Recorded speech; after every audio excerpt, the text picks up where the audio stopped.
Hey, everybody, what's going on? Welcome. It is the, Wednesday edition here of the Roto Grinders Daily Fantasy Fix podcast. I am Dan Bach, and we're going to be looking at some NBA for you here in the DFS landscape. The show presented to you by FanDuel. Do check them out today. Lots of great stuff happening at FanDuel for their NBA product, including the $375,000 shot tournament. The Slam special today is $300K, and they upped the buy-in $5 to $30 buy-in. Also, the Monster at $180,000 and the Baller at $125K. Man, it's just amazing to me. I really think NBA has passed NFL in terms of like gross revenue. I'm sure I don't have those numbers, but these tournaments that they're putting out each and every day on both FanDuel and DraftKings are massive, and they continue to sell out.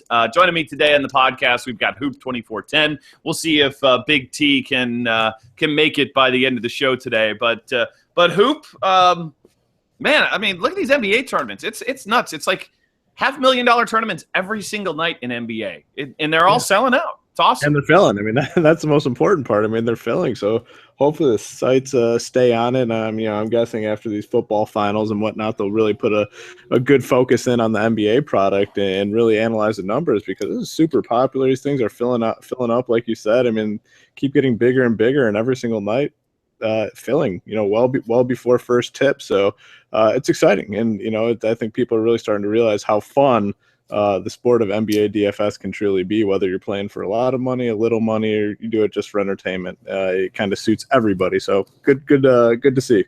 Yeah, absolutely. And that's why I'm glad you brought that up too, because I think the entertainment aspect is something that is really underrated. It just lends itself to enjoying a quick night of basketball. It's not like an entire day of football, which again, a lot of people love anyway. There's entertainment in that, but it's really cool too, because season-long NBA has never been a big thing. Season-long football has always been a big thing. And to see daily basketball become just massive without that player base from a season-long angle, I think is really cool. It's not surprising to see daily fantasy football be successful when you've got, 30% of the, adult population playing it. But for basketball, it is impressive because it's a fraction of, I would say the people who play daily basketball compared to season long are probably double versus the opposite, where you could probably say the number of people who play season long football to daily football is maybe 20-1 in the grand scheme of things. Oh yeah, it's big. And, you look at the secondary sports and, basketball, baseball, I think are, right after football, obviously, but the difference between basketball and baseball is growing bigger and bigger. I mean, you look at the size of the tournaments, like the 1K for baseball season on a daily basis was like 40, 50 people. Now the 1K for NBA is like 135 entries. So it's a big difference, and basketball is really planting itself there as a number two. And like you said, in terms of gross revenue, because it's a daily sport opposed to once a week in NFL, it might be creeping up. I'd be curious to see the numbers there. And you got to remember too, this is the first year where we've had a limit, limits in terms of 3% of entries. So especially in those 1K tournaments, before you could have had Sahil or a big time player put 10 entries into that in a 100-man contest, but that's not happening anymore. And same with the super high entry one, or the small buy-in, high number of entry ones where people could put in 500. They're only getting 150, but yet those things are still filling. And I think it's people. It's amazing. Still, people think this industry is not scaling. It's not big enough to be like a profitable business venture for people. And then when I see things like this, it's like, of course it is. Of course it is. Oh, absolutely. You just got to do it right. And basketball is certainly leading the way. So exciting stuff. And golf, by the way, too. Man, golf is a lot of fun. So it continues to grow. Well, let's get into this Wednesday night slate here. We're going to look NBA. We're going to use FanDuel as our point of reference. Keep your eye and let me know if Big T jumps in, Hoop. I usually don't keep my eye on the video so much here, but if he comes in, we don't want to leave him sitting on the sidelines. But let's get into a pretty good schedule tonight. I don't know how last night worked out for you. I only multi-entered tournaments, and just kind of had, probably not a profitable day when it was all said and done. Didn't really like the slate. Today, though, we get a lot of great situations. We got the Brooklyn Nets. We got the Portland Trailblazers. We got the Lakers, the Rockets, the Phoenix Suns, and, of course, the marquee game of the night, Golden State and the Clippers. So this slate is turning out to be a really, really good one in terms of like matchups for us, and really only one game with a spread of over 10 points, and that's Houston in the Lakers, and a bunch right around 220. It's going to be a fun one. Yeah, it goes from a pretty boring and uninspiring slate last night to a really fun one, a lot of high-scoring, potentially high-scoring games. The totals are up there. Spreads are relatively close. So it should be a fun night. And like you said, even if you are somebody that just likes to watch basketball, this should be an exciting slate of games with the Warriors and Clippers tipping off as the late game. Should be a good night for in the NBA. Well, let's start with the point guard position. And in that game, we got two of the highest priced guys on the slate between Paul and Curry today. And it's a 224 total. The spread, I think, is around 5 points in this one. First time these guys have played, I believe, this season. And obviously the makeup of Golden State a little bit different than they were last year. Paul and Curry, how do you play these guys? Do you play these guys? I mean, typically we've had really, especially over the last couple of weeks, 3-quarter games for Golden State. Yeah. And, Chris Paul, the first month of the season, we had a bunch of 3-quarter games for him. But these are, two really high upside players squaring off. What's your feeling on them? How viable are they? Either of them cash game plays for you? Yeah, so I like Chris Paul quite a bit more than Curry for a couple of main reasons. I think in this matchup, I think Paul has the edge. Chris Paul's a pretty good defender, so I think he'll cause some problems for Curry. But the main thing here is the fact that this game should remain close. It has a massive total, and both teams are gonna want this game. So I think both are viable, but for me, it's gonna be Chris Paul because, like I said, I think Paul's actually a good on the ball defender. Could cause some issues for Curry. Curry not very inspiring on the defensive end of the court. So Paul should have his way. Curry will turn the ball over, which I think will lead to some extra steals for Paul as well. And, Chris Paul's the type of player that I really like in these big game, big spots. It seems like he gets up and kind of plays at a whole nother level. So for me, edge to Paul, but both are viable at these price points, super cheap. Yeah, definitely. And I think, you can play them both together in tournaments. And I agree. If I'm going to place one of these guys in cash games, it's almost undoubtedly Chris Paul. I mean, if you look at our projections at this point in time, we got him at 46 tonight versus 39 for Steph Curry. 7's a pretty big difference between those two, and they're sitting at the same price point. So now, projections don't always work out that way, and we've seen Curry have really big games, but let's face it, Chris Paul, a better defender than Steph Curry is, and kind of give him an edge because, let's face it, they're going to need him to play huge in this game to stay competitive and try and win this one. Well, we've seen time and time again, Curry can give it to Durant. He can give it to Klay Thompson. He doesn't have to be that guy this year. So I think that's a pretty easy call between those two. One note for you, looks like Jordan Clarkson is now point guard eligibility for you. So he is over there at point guard now. He was shooting guard before, so just a little news and note there.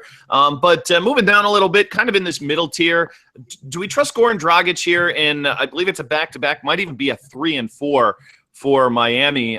Everybody seems to be out for him. Last night, I think it was a fairly obvious play to go that route, and he panned out at 43 fantasy points. Same salary tonight. Any worry about whether he'll be winded? Legs aren't there in this matchup, or is price just too good? Yeah, I mean, the minutes and price, I think, are kind of too good to pass up. I mean, they're super thin. I think they had 9 healthy bodies last night, and I believe all those guys are projected to be out again tonight, correct? Yeah, I think so. Yep. Yeah, so I mean, as long as all those guys are out tonight, and you look at the minutes, played 40 last night, the usage is super high, and yeah, some of the efficiency might go away due to this being a back-to-back, and he did play 40 minutes last night. But you look at what he's done the last 5 games, and the floor appears to be right around 30, 32 actual fantasy points is the lowest he's had in the last 5 games. So you combine the minutes, you combine the usage, and at 7K, I think he's a fine option. Should be fairly popular again tonight as long as all those guys are out. Yeah, and I would expect them to be out likely today. Give me some other names that you're looking at, because I think he's like the cash game chalk play for us. And, I'm looking at value here, and there's not a lot that stands out. Nothing that I would remotely go to in cash games. Guys like Jamal Murray. I mean, great matchup versus Brooklyn, but, we've seen him go for 20 one day and 8 the next. You love this matchup, but I think he's kind of reserved for tournaments only. And I'm not seeing anything else on the mega cheap here that stands out. So what else? Yeah, I mean the one spot that would open up some value would be Isaiah Thomas being out, listed as, I guess, game time decision, has some sort of groin injury. But if he's out, that opens up 2 pretty solid value plays in Marcus Smart and Terry Rozier. Both should see minutes at least between 5 and 28 for both those guys. So I think that's the spot you're kind of looking to. I think Jordan Clarkson, moving from shooting guard to 2-point guard is in play tonight. He's 5.1K. The minutes should be at least 30. Production hasn't been there, but the price is cheap, so I don't mind him. I want to talk about Rozier real quick. Is he in play at 4-1 on FanDuel? I don't. I mean, assuming Thomas is out. I mean, if I don't Thomas know. Is out, I think so. I mean, I do. Really? I mean, I really think 25 to 28 minutes is kind of the floor. He's 4.1K. We're looking for about 20 fantasy points. Probably more cash game play opposed to tournament. I don't know how high that upside is. Probably not very high. So I'd say more of a cash game option, but I'd be fine playing him. And by the way, he is a 3K crapper, true minimum over there on DraftKings. So I would absolutely play him at 3K with that floor. FanDuel at 4-1 for me. I don't know. It's like I chase these like we did with Jerry and Grant the other night. They're. I mean, I know he's had some good games out there, and who loves him? E. Hafner loves him, man.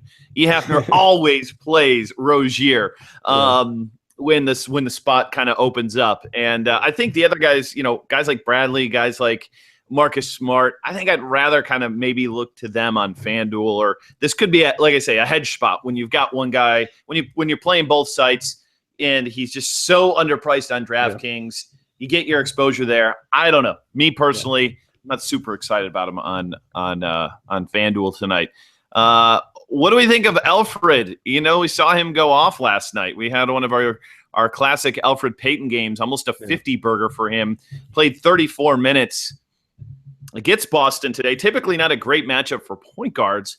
But what's your takeoff on him here? I mean, do we chase it? Do we say there's no chance it happens? If he starts, does that change our mind? What's our feeling on Payton? I mean, if he starts, it might change my mind a little bit. The problem is the minutes and the inconsistency. Yeah, he had the big game last night, played 34 minutes, but he still, I'm guessing, will come off the bench. They like that starting unit. It's been pretty successful with Augustine and Biyombo in there. So I'm guessing he comes off the bench.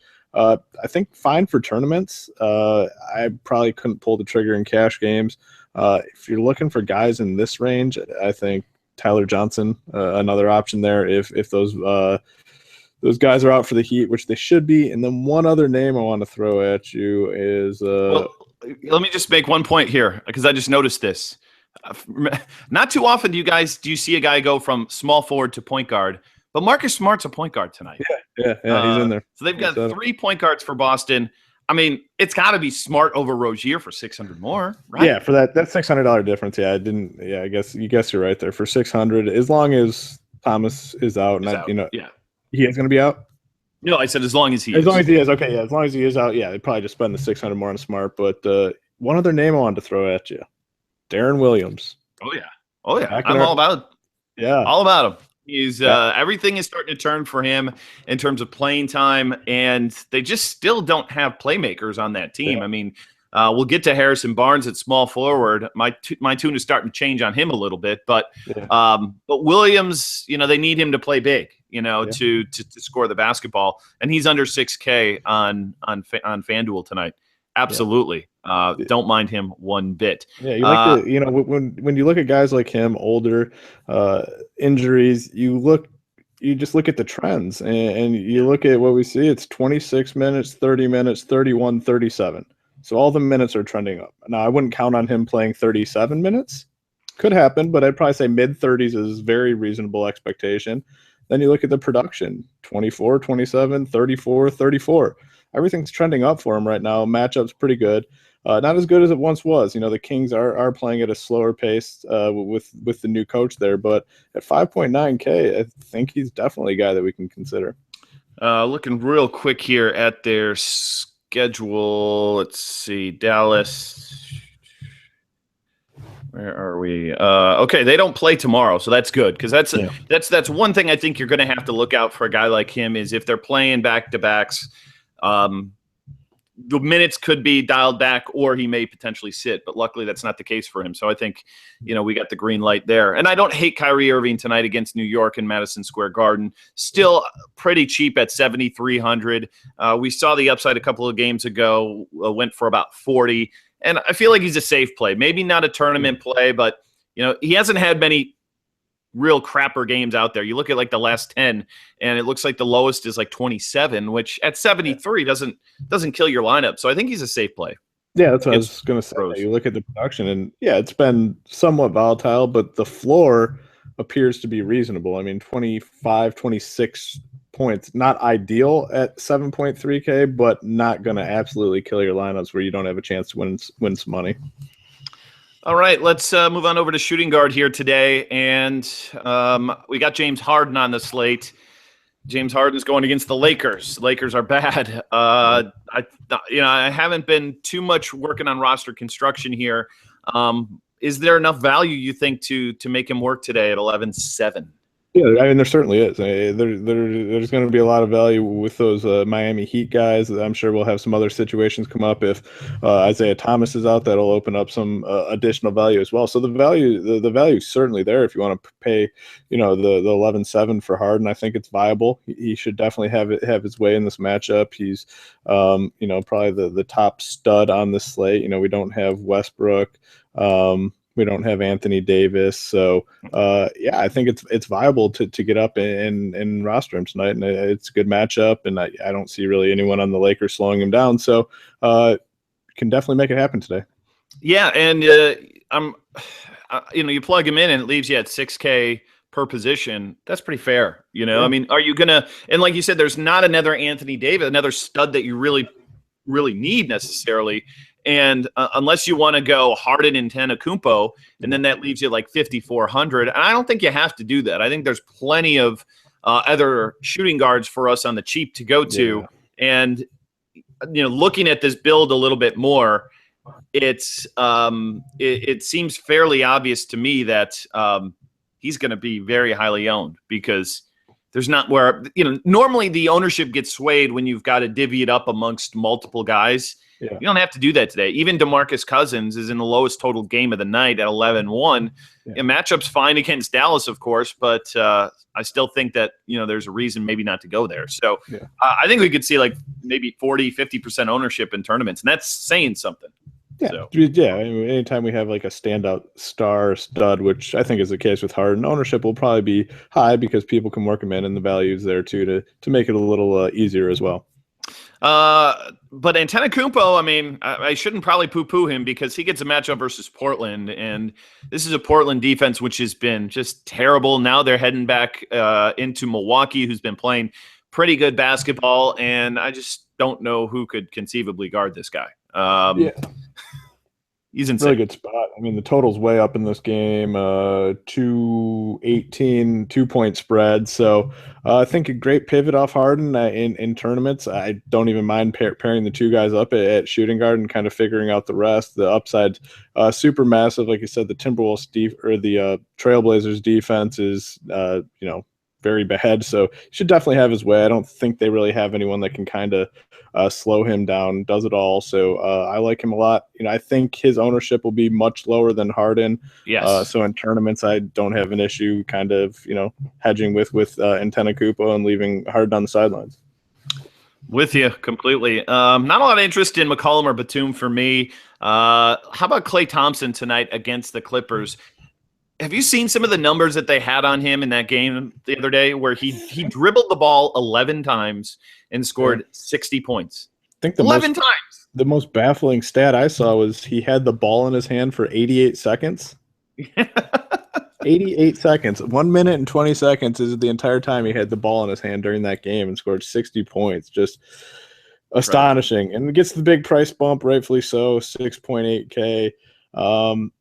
Yeah, it's tough because he's a guy that kind of runs hot and cold, you know, and he's hot right now. 40 fantasy points, 63.9, obviously, last time out. So at the worst, I think really good tournament play. I mean, the ownership might be there, but the upside's obviously massive. And like I said, throughout the last few seasons, if you followed the NBA closely, he is a guy that runs hot and cold. I know some people don't really believe in that, but I think it's a real thing.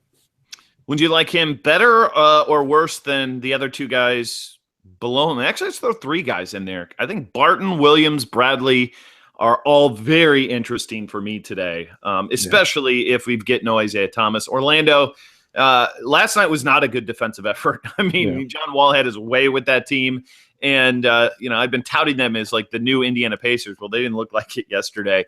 But Bradley's been fine lately. Lou Williams has literally been on fire. And then Will Barton gets arguably like the most favorable matchup of the day against Brooklyn, who's just atrocious defensively. Yeah, this is by far, at least for me, on the initial run through, probably the toughest position to sort out because you get the top stud on the slate in James Harden. Antetokounmpo in a fabulous spot, and then you get down to this tier where you have Klay Thompson on fire, you have Avery Bradley who could be getting a massive boost with Isaiah Thomas out, Lou Williams on fire, like you said, Will Barton on fire in a great matchup. Lou Williams matchup is great too. Yeah. Then you come down to like another one of the hottest players right now when you factor in his price, and Sean Kilpatrick, and it is literally a loaded position, and it is super hard to sort out here. Yeah, I think, man, this is tough. I mean, it's really tough for cash games. I know Lou Williams has been hot, but I just have a tough time going there with the Lakers. I just feel like they could easily revert back to not giving him over 30 minutes. I know he's been there each of the last two games. 54 and 45 though. Like, why would you not? Why don't you just be like, okay, Lou, do your thing? Yeah. I mean, with Calderon out, they might need him though. I mean, because they're playing him Brandon Ingram at point. He's in the matchup, obviously with the Rockets. I mean, just totally suits his style of play too. Just ideal matchup for him, where you can just go out there. The Rockets are gonna play at super fast pace, and Lou Williams just fits into that type of game style perfectly. So it's sad that we have Harden as our only big stud, because I'd love to play all these guys and then have a Westbrook or a Davis to go to. We don't really have that. I guess you could, stack up the point guards in that game out west if you wanted to get away from Harden. But it's gonna be a fun position to play. I mean, don't have a difficulty finding legit options. I'm not even gonna go down. I mean, I don't think there's a reason to pay down. Yeah, at all. The one guy I did want to bring up is Wesley Matthews. Pretty inconsistent, but you look at his last 5 games, and he's actually been consistent. And I think a lot of that has to do with Darren Williams being back in the mix, and he's actually, getting himself some good looks in terms of shots. I mean, you look at the scoring the last 5 games with Darren Williams back: 21, 26, 14, 26, 16. If you tell me Wesley Matthews is going to score 16 to 20 fantasy points or actual points, I like him a lot at 5.1K, and I think there is a direct correlation between his scoring and Darren Williams being back in the lineup. It's not comfortable. Okay. It's not a comfortable feeling. Yeah, I can't do it. Not with those other guys, just a little bit higher. I don't trust him. Let's get to small forward now, where another spot. We do have some guys I guess we can pay up for. Guys like Kevin Durant and LeBron James. I think we're both fine with both of these guys tonight. Yeah, I think the matchup for Durant's probably the best of all the Warriors guys. Curry will be tied up with Paul. I mean, really, who the heck do the Clippers have that will has any sort of chance? Yeah, that's not gonna work out so well. So I think like him and Clay probably have the best matchups. So I think he's viable there. And then LeBron James at 9.6K in Madison Square Garden, you know he's going to get up for this game, is too cheap at 9.6K too. Yep. So. Yeah, and let's move down to Paul George here. You know, Phoenix is a team that plays fast. Indiana, you look at their implied total today, they've got the highest rise at 7.1 over their season average, implied at a 111, season average at 104. So if they're getting that much more production, I think that a Paul George under 8,500. I mean, 8,300 is just a really, really, really good price for him. And, you know, he's coming off the injury and looked just fine the last couple games. So I don't see a reason to kind of not look his way again here today. Yeah, it seems like a super safe option. He's 8.3K, and, you know, it's 2 games back. We've seen 35 and 37 fantasy points. I think that's pretty reasonable to say that's probably close to his floor in this matchup, and the upside is pretty massive too. You know, the last game he had 21 and 10 against the Warriors, and that was a complete blowout. So in close games, he'll get close to 40 minutes. So I think he's a good play as well if you want to save some money from those top guys. Yeah, I think he's much the better play than Carmelo today. Yes, agree. I mean, 3rd and 4 back-to-back. He's old.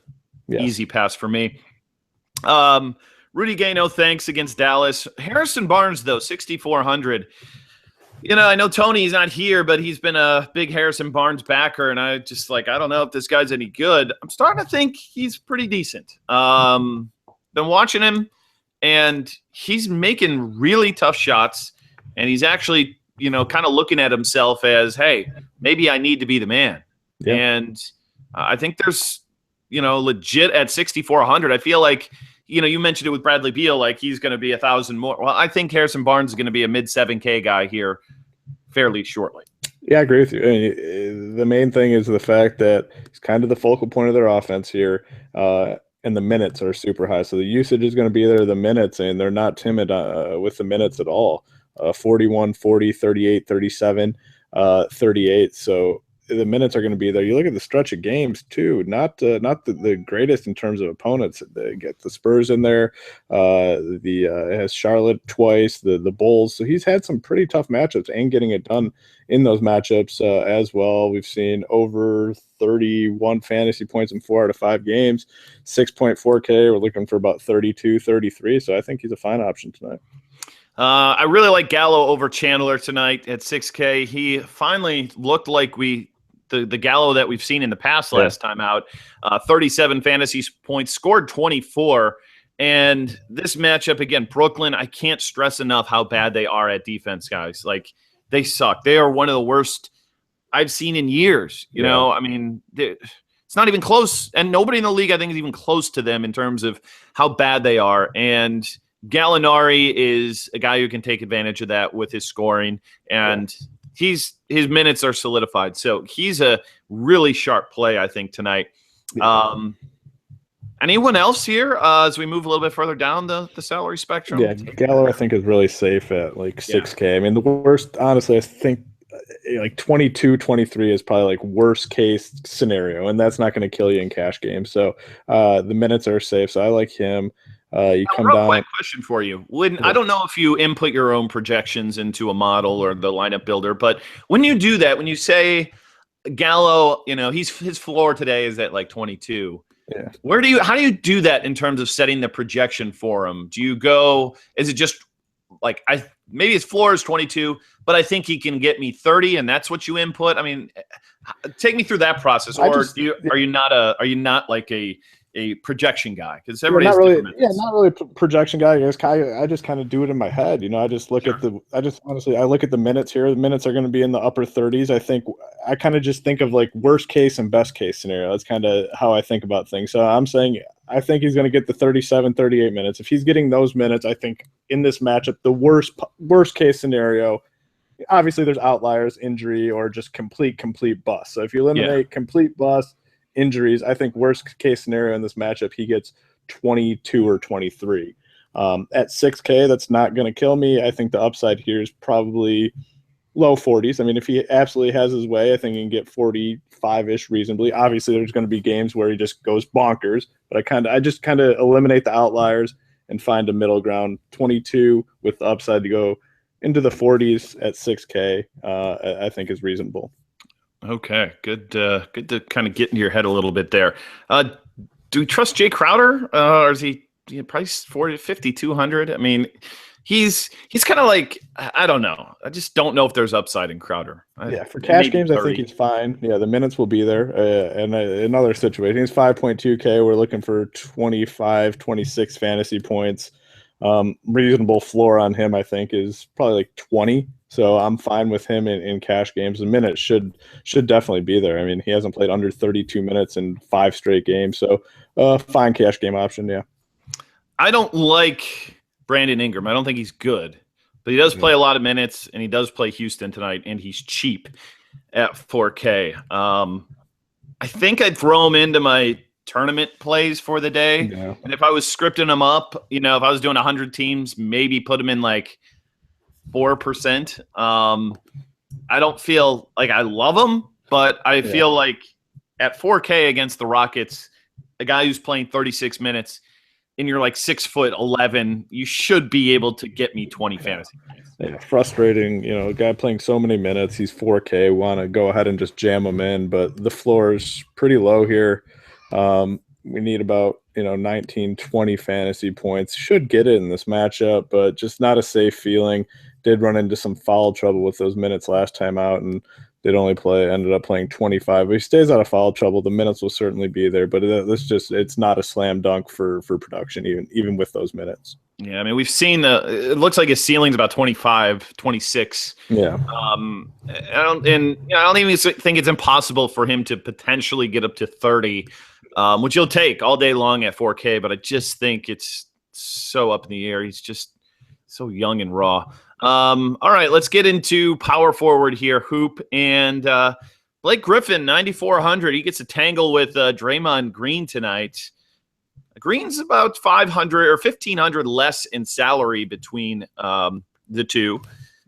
You prefer Griffin over Draymond, or is it the other way when you look at price? What's your feeling? Yeah, I like Blake still, even with that price difference. Obviously, like you said, $1,500 more expensive Blake is. I'd still find a way to get him if I'm playing one of these two guys. I like him. I think he's just too cheap in a competitive game, projected competitive game. As long as the minutes are there, I think he has a really good game here. 9.4K. 45, 46-ish fantasy points. Upside's pretty big here. And Kevin Love, last game against the Knicks, 23 points, 12 rebounds, 2 assists, went for 44 fantasy points. He's always the forgotten man. Yeah. He's not Minnesota Kevin Love, when he was putting up like 60 fantasy points every night.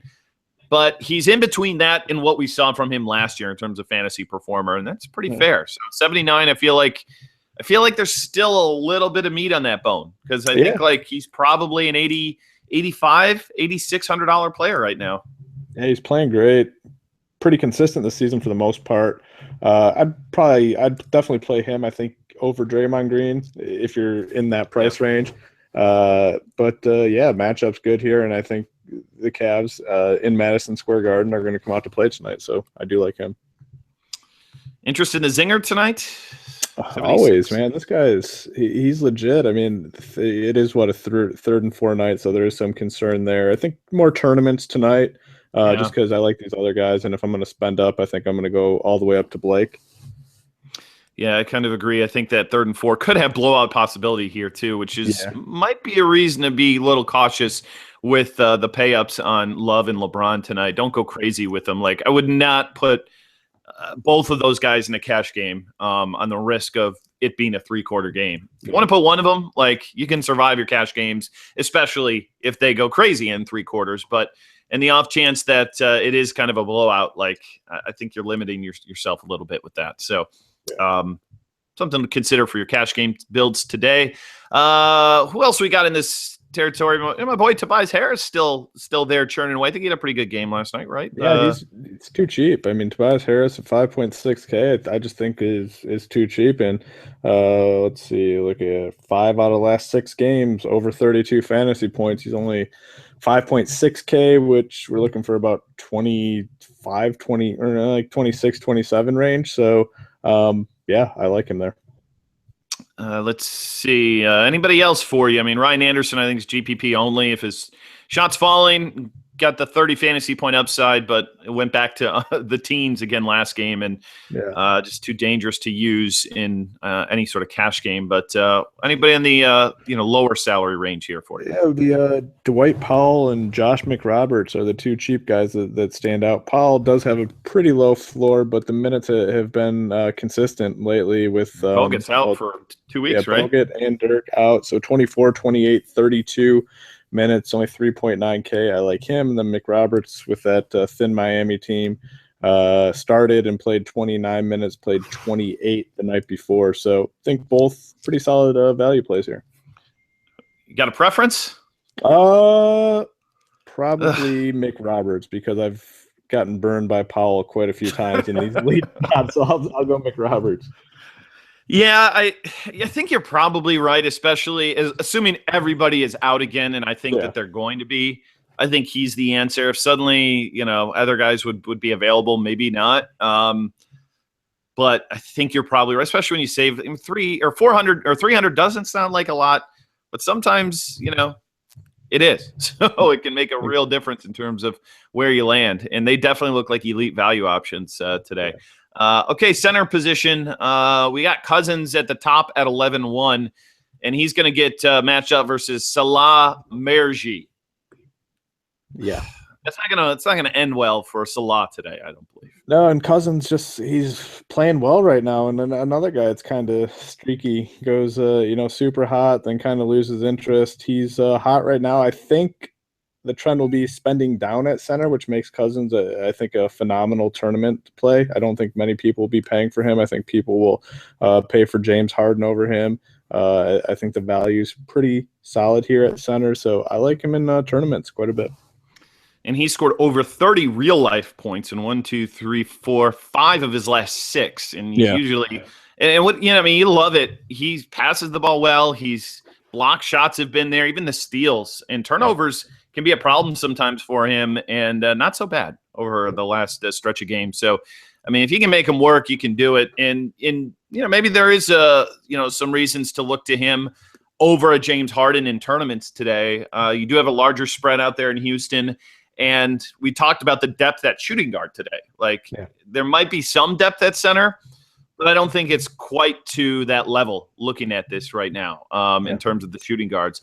Obviously, Whiteside at 8,900. He gets a date versus Dwight Howard and Atlanta. I don't know if I would consider this particularly elite matchup, but looking at the last time they played, he had no trouble. 19 points. 25 rebounds that day, 54 fantasy points. And you got to remember, Howard is still, I don't know if he's on a minutes limit, but they're really hardly playing him over 30. So you're going to get a lot of time against Mike Muscala, and that's not going to work out well for him. I just think a super safe option. He doesn't benefit a ton with this thin rotation, but the minutes will definitely be there. 38, 41, 36 in the last 3 games. As long as the game stays close, upper 30s, super realistic. And he's a guy that, as long as he's on the court for that amount of time, he's going to have a massive impact. So I'm fine with him, definitely. Me too. No Drummond, Horford. I think Brook Lopez is an easy pass. Dwight Howard, I'm not very interested in. Again, most of these 7K guys I think are pretty easy passes. Vucevic, his 7,100 just feels too expensive for the minutes that he's getting. Man, in his per-minute production is fabulous.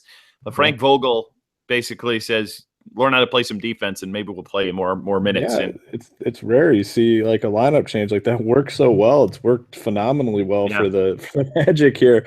You look at his production off the bench; it's been phenomenal. Over 31 fantasy points in 4 straight games. Go back like 9 games, he's been at over at least 31 in 8 out of 9 games. The minutes are super low because, like you said, Vogel wants someone that can play defense, and he certainly does not play the defense. So it's turned into this scoring machine off the bench. Problem for DFS, the minutes are super low. So probably a fade here, but in terms of just basketball, it's interesting to see that. John Henson, 4,700. A little bit interested in him today. And even Mason Plumlee, 6K. Milwaukee's just a really bad team on the boards. Yeah. And this seems like a spot where you can maybe get double-digit rebounds. Doesn't do it a lot. The last two games, he's done it 41 and 35 fantasy points.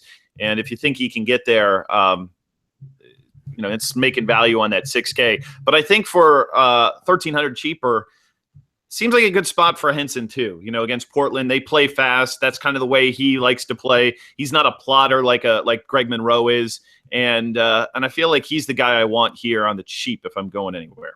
Yeah, I think it's Henson or Biyombo coming off he came off a good game last night. He seems too cheap at 4.3K, so I'm fine with both those guys. Just one other name here, not super cheap, but Clint Capella is a guy I like too in this matchup with the Lakers. He's had a few matchups here that really haven't suited his style: Boston, Denver, Golden State. I think he gets back to doing his thing, and 5.7 is a nice price on him. So Capella, Henson, like you said, and Biyombo are the guys here at the bottom I like. Yeah, good old Bismack. We knew that he had a big game coming in and playing those kind of minutes and getting those boards. It was just a matter of him, scoring some points, getting some blocks. 36 last night for him, and he should be fine on a back-to-back. Not really worried about him so much.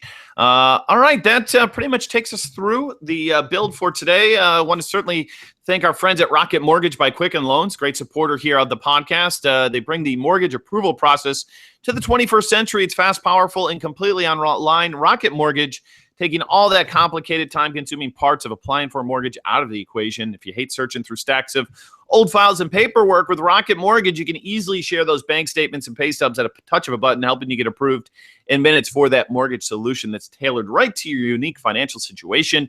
And even better, with Rocket Mortgage, you can do it all on your phone or tablet. It's a quick online process you can manage from the convenience of your couch. So if you're looking to refinance or buy a home, check out Rocket Mortgage today. QuickenLoans.com/Roto. It's QuickenLoans.com/Roto, equal housing lender, licensed in all 50 states, and MLSConsumerAccess.org, number 3030. Hoop, we're done for today. Good luck in your games, my man. Yes, you as well. You as well. And that's going to do it for the podcast. Be sure to check us out on Grinders Live all day long. Be giving you all sorts of updates. If you haven't gotten the Roto Grinders app yet, make sure you do that. It's going to make you a better daily fantasy basketball player. Getting those push alerts is absolutely vital. Sometimes people tell me, well, Dan, it doesn't work. Well, when in doubt, two things: uninstall, reinstall. And then if that doesn't work, that's the key. I stopped getting the alerts. I was like, oh, wait, something's messed up. So, yeah, just delete the thing and then reinstall it. Yep, and that's the best key. And then if it still wouldn't work, then reach out to support. But, again, certainly give that a try. And we've got our Grinders Live. They're streamed audio only there. So if you're on the go, if you're in your car, it gives you the ability to listen to live DFS broadcasts right there at the touch of a button, and it's not eating up all your data. So, I'm really excited about that improvement, and the app just continues to get better and better. So certainly check that out. For my buddy Mike, I'm Dan. I'll talk to you again tomorrow before I head on out to New York City for the DraftKings final. And good luck in all your games here tonight, and we will see you.